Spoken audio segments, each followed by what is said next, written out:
getting into this episode of GH, I feel bad for Molly. I really do. I feel bad for her and TJ, that they're going through this.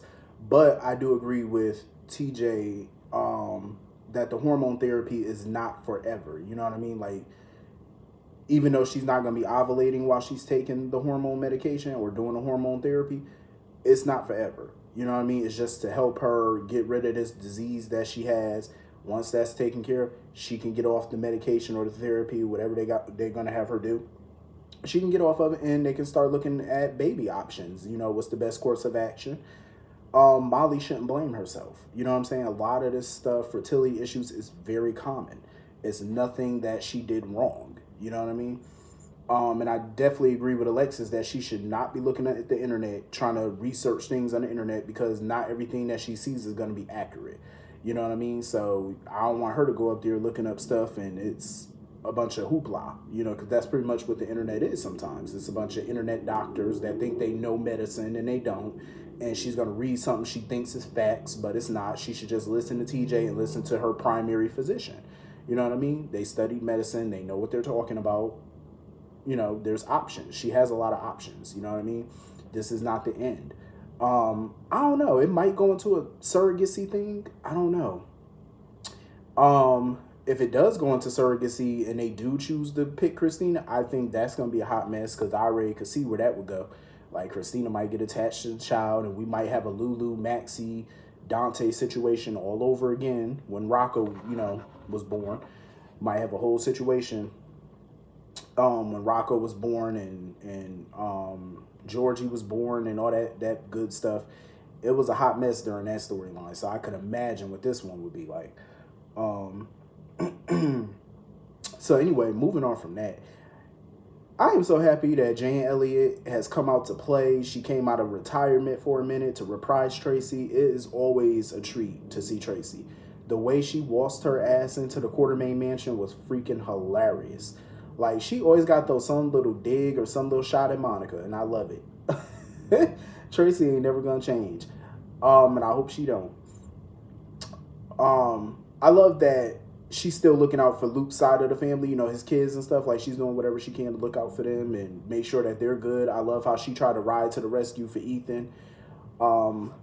I thought that was dope of Tracy to do. You know what I mean? Because Tracy really loved Luke. She loved his family. So that was pretty dope that she was willing to pay a high price for him,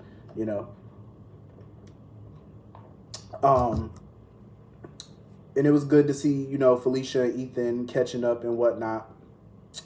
I love the fact that Ethan is out there doing charity work. Like, he's robbing rich people just to give to the poor folks, and I love that. It's not like he's robbing rich people to pocket the money for himself. He's helping various charities, which put a bullseye on his back. And I love that he's continuing to do that, trying to pay off his debts, trying to help the charity. I love it. And of course, Ethan always coming through with the intel, with the tea. He gave his mom some intel about what was going on. And some of the guards was running their mouth more than they should to him, or in front of him. But I'm like, that's what happens when you hire incompetent people. They do too much. They run their mouth a bit too much. And I'm like, hopefully, he got some good intel that'll help them finally shut Victor down for good. Because that's pretty much what needs to happen. Holly, I'm really loving Diane and Robert. I'm loving their dynamic. The chemistry is on point for me. I'm loving it. I mean, I love him with Holly, but Robert is settled in Port Charles. I mean, I just don't see a future for Holly and Robert if she's not going to be in Port Charles. You know what I mean? Like, her running around the country, all these various parts of the world. How is that going to work? Because Robert's been living in Port Charles now for some years, permanently. He has a career out there. So it's like, how is that going to work? His heart is always going to be with Holly. It's always going to be with Holly. But I would love to see him explore a relationship with Diane, because I think it could be good. I think that the chemistry between them is phenomenal, and I know Diane is not going to just sit idly by and let Holly come in and try to take back what she thought was hers. Like, absolutely not. Diane gonna fight it. So anyway, moving on from that. I get where Ned is coming from. Ned is all about the company. and I get it. That's a family company. I get it, but I feel like Ned's playing on the wrong team at this point because having Valentine as an enemy is not a smart way to go. You know what I'm saying? Pissing off Valentine, I don't think that's what you want to do. You know? As chairman of the board, Ned should be handling the stockholders. I think he should handle the day-to-day. He knows everything Valentine's been going through these last few months. So what's the problem with handling the company and settling the investors and the stockholders? You know what I'm saying? Reassuring them while Valentine is dealing with what he's dealing with, you know? And I love that Valentine is not answering Ned's calls. You know what I mean? Like, he's tending to Anna. You know, he's putting Anna above his revenge against Victor. He's putting Anna above his duties as CEO. You know, like, he's making her number one, and I love that, you know? And I love that he wasn't backing down from Ned. Like, he's not going to step down as CEO. And I think it's stupid that Ned, you know, he wants to rejoin Michael and Drew, and they want to make changes at the company. I think that's dumb. It's like, if the company is still profitable under Valentine, why change it? Valentine is not going to take this shit lying down. Like, there's no way he's going to walk away from ELQ that easy, you know, or he's going to let them outmaneuver him. Because at some point, he going to get him.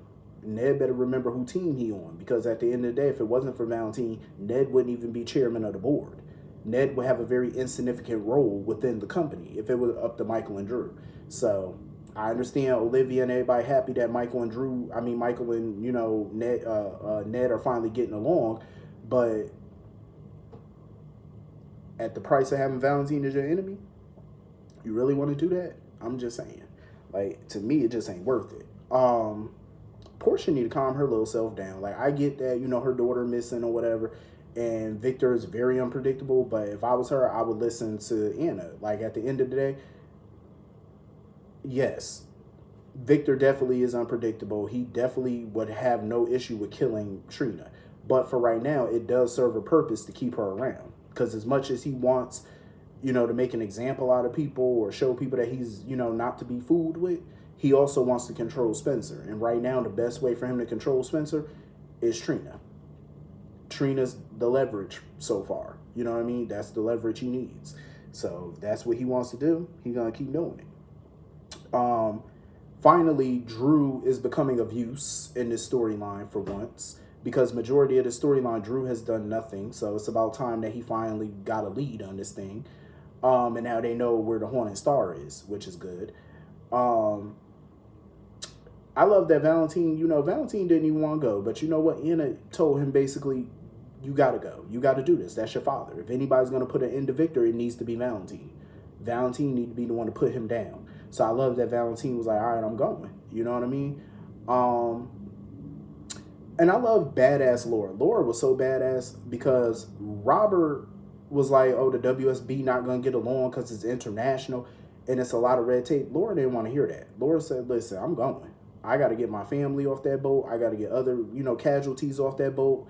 I'm going. She said to hell with the WSB. You know what I mean? She was not about to sit back and just wait for the WSB. And I think it's so stupid that the WSB don't never want to get involved in things. It's like, what is y'all purpose if y'all don't get involved in nothing? And my thing is also, Frisco is the director of the WSB, so why is he not overruling anything? Why is he not cutting through the red tape to try to help people that he know? You know what I mean? Like, he knows Laura very well, so why are you not doing what you can to help them? And you know Victor is a huge fugitive. He's a huge, you know, villain, so why would you not want to take him down? Like, and I'm just glad Laura was like, you know what? I'm not going to sit here and sit idly by and wait for, you know, other law enforcement to get their stuff together. I'm going to do it and get this done. I ain't mad at her. She got grandkids on that boat. She said, nope, I'm going to go get them. Everybody was suiting up, and I loved it. I love everybody was getting the action. Curtis, Drew, everybody was suiting up, ready to go. I said, that's what I'm talking about. Valentine, I said, yep, but y'all might need a little bit more backup than that. I'm just saying. Might want to call Sonny or somebody and get somebody else there with y'all, because you might need a little bit of help. I am not looking forward to this wedding. Honestly, I'm not. Everybody getting all ready for this Michael Willow wedding. I am so not looking forward to it. I'm just like, this wedding gonna be dry as toast. I'm like, I feel like this wedding is gonna be a pain in the neck because from the spoiler pictures I've seen of it, I'm like, it looked beautiful though. I mean, they set up the room pretty nicely, but I'm just like, ugh. It just look like it's gonna be a mess. I can't wait to see the drama that's gonna come with it, especially with Tracy being there. Oh, it's gonna be beautiful.